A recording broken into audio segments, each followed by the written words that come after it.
আসসালামু আলাইকুম বন্ধুরা কেমন আছেন? নিশ্চয়ই সবাই ভালো আছেন। আলহামদুলিল্লাহ আমিও ভালো আছি। আজকে একটা রেসিপি বানিয়েছিলাম, বিকালে ঝাল রেসিপি।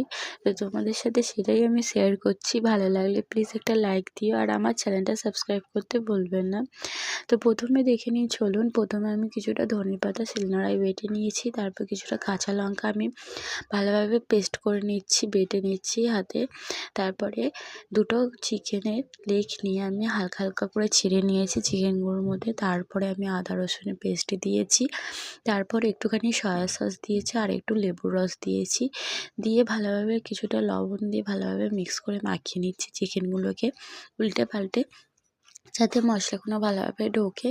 দেখুন ভালোভাবে আমি মাখিয়ে নিয়েছি। তারপর আমি কিছুটা বাড়িতে টোস্ট ছিল, তো টোস্টটাকে আমি ভালোভাবে ব্লেন্ড করে নিয়েছি, একটা পাত্রের মধ্যে ঢেলে নিয়েছি টোস্টগুলো। দেখুন তারপরে আমি দুটো ছোট বাটির মধ্যে ডিম ফাটিয়ে দিয়ে চিকেনগুলো ওতে ডুবিয়ে দিয়ে তারপর টোস্টের মধ্যে ব্লেন্ড করে দিচ্ছি ভালোভাবে।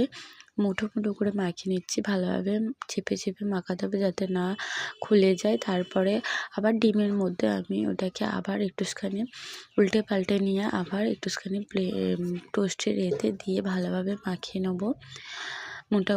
মোটা মতন হয়ে গেলে একটুখানি ভালোভাবে মাখিয়ে নিচ্ছি। তারপরে আবার আরেকটা সেম ওরকম পদ্ধতিতে করে নেব। করা হয়ে যাওয়ার পরে কিছুটা প্লেটে আমি তুলে নেবো। তুলে নিয়ে দেখুন কি সুন্দর লাগছে। তারপর আমি হালকা গরম তেলে হালকা আঁচে রেখে আমি লাল লাল করে অনেকক্ষণ ধরে ভেজে নেবো, কারণ চিকেনগুলো ভেতরে সিদ্ধ হওয়া নিয়ে দরকার। তারপরে হালকা হালকা করে লাল লাল করে আমি ভেজে নিচ্ছি।